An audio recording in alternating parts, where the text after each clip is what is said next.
Hello and welcome friends, I'm Smitha Katti from the blog smilingcolors.com. If you're new here, I like yarn and paper and I share tutorials about things you can make and paint. In today's video, I'm sharing how I made this chunky knit throw for my home. It has these beautiful fall-inspired colors. It's a kind of an expensive project because I'm not using roving wool. Instead, I'm using acrylic wool and holding two strands of yarn together to create the nice chunkiness you need. If you're a beginner knitter, this is an easy project because it's only using knit and purl stitches. If you're a seasoned knitter, this is still fun because you're using a big needle, a US size 50 needle, and it's fun to make something this big and see it come alive. Okay, so let's get started. Here's how much yarn you'll need. I have 12 skeins of yarn. This is Hometown USA by Lion brand. And I have 4 in this mustard color, 4 in a dark navy blue, and 4 in this tan creamish color. So we'll start the blanket with 2 skeins of the mustard and a 25 mm US 50 size knitting needle. I'm using a circular needle here today because I'm knitting a blanket. A blanket generally has a larger number of stitches, and the circular needle just makes it easier to accommodate all of them. Okay, so I have 1 strand of yarn from each skein, and I'm going to start with a slip knot. Then you want to tighten that knot, put it on the needle, and we start casting on. For this blanket, you will need to cast on 50 stitches, and the main thing to remember is that you're always going to be holding 2 strands of yarn together, and you'll always be inserting your needle into 2 strands or 2 loops on the knitting needle. This is a little bit tricky at first, like you saw myself. I fumbled a little bit in the beginning because these needles are big and chunky. The first few stitches might feel really difficult to cast on, but once you get past like 4 or 5 stitches, you'll get into a feel how the needle moves and you'll be able to work much faster.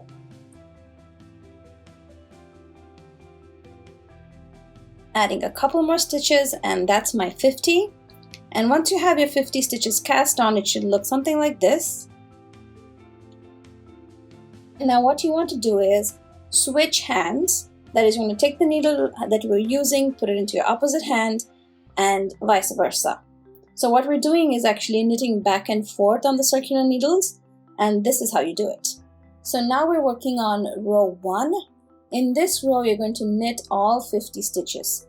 So insert your needle into the 2 loops that make 1 stitch, and then make sure that you're holding 2 strands of yarn in your other hand. So once you finish knitting all the stitches on the needle, you're going to have to push some stitches off of the wire onto the needle part. Basically, if you've reached this point of the video and knitted along with me, you're set. You're going to be able to finish this blanket easily and there's no stopping you. So here I've finished row 1, and so let's start row number 2. Again, flip your work over, that's exchange hands, push your stitches to the tip, and then the first stitch of row 2 is to knit. So you're going to insert your needle into 2 loops, that's 1 stitch, knit it, and then you want to bring your yarn forward and purl all the way till the last stitch. Here you want to bring your yarn back to the work again and knit that final stitch. This creates a nice border around the blanket. At this point, you just need to repeat row 1 and row 2 over and over again and start building your blanket. Here I've already finished 4 skeins of the mustard and I've started using the tan color.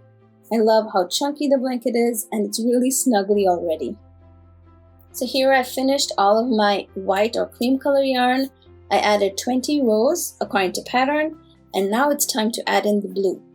So let me first share a couple of useful tips that are handy for me while I'm knitting with 2 skeins of yarn at once. So the first thing I do is I use my forefinger and thumb to go in the yarn skein and find that hidden center. So each yarn skein has 2 ends. One is the outer visible one and there's another one in the center. The outer visible one, while it's easier to find, it's kind of annoying to unravel the yarn from the outside when you're knitting with 2 skeins of yarn at once. It quickly becomes a hot tangled mess. Instead, if I use the inner center of the yarn, I just pull the yarn and there's no unraveling. The yarn skein is not twisting onto itself, and so it's much easier to keep them separate. Now, finding that inner yarn end, it can be tricky. You can always end up with this huge yarn barf, but what I found is that you need to pull out the outer end. You like to literally pull that yarn end out from the skein, let it hang out, then flip your yarn skein around, insert the forefinger and thumb, kind of dig in to find a loose bit in there, yank it out. It might be a small ball, it might be a big knot, but most of the times you're able to find the other end. It's important that you pull out that other outer end. That just makes it so much easier. If you still find your yarn to be tangling up, you can always just hold the 2 strands from each skein and wind it up to become a single ball of yarn. This can be helpful, but it does take a little bit of patience. What I do instead is I use a couple of binder clips. So the yarn edge that we're not using, the outer edge, I pin that up onto the paper wrapping on the yarn skein and prevent it from tangling up with the yarn end that we're actually using. I also place the yarn skein into a drawstring bag, pull it shut tight, and this way I just have one yarn coming out, and that's the yarn I'm knitting with.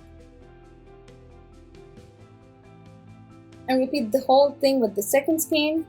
Pin that outer edge to the paper, put it into its own drawstring bag, and pull out the inner center, so that way I have 2 skeins of yarns separated completely, and I just have these 2 yarn edges to work with.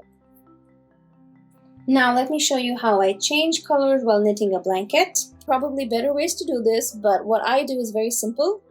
I cut a 6-inch tail of the old color, and then with my new color, I knit my first stitch. I've not tied any knots right now. I just knit the first stitch, and then I pull to again create a 6-inch tail of the new color, and I've not tied a knot yet, but I want to pull the old color and make it tight so that the stitches aren't loose and wobbly. Then I go ahead and knit my second stitch. And once my second stitch is done, I go in and tie a double knot of those 6-inch tails that we left of the old color and the new color. In this case, we have 2 strands of each yarn, and I'll have to weave those ends once the blanket's complete. So I finished 20 rows of the blue color, and now it's time to bind off my stitches loosely. So friends, hot off the hook, I just wanted to come and show you how the blanket turned out. This is super comfy and cuddly. So if you do make this pattern in any color scheme, please tag me. I would love to see it. You can find me on social media as Smitha Katti, and thanks so much for stopping by today. I will have the written pattern, more tips and guides, everything in my blog post, and look in the description box below for a link to it. I'll be back soon with another video. Until then, happy crafting. And it was not that expensive. I shouldn't say that about a yarn project, should I? Yarn projects are not inexpensive.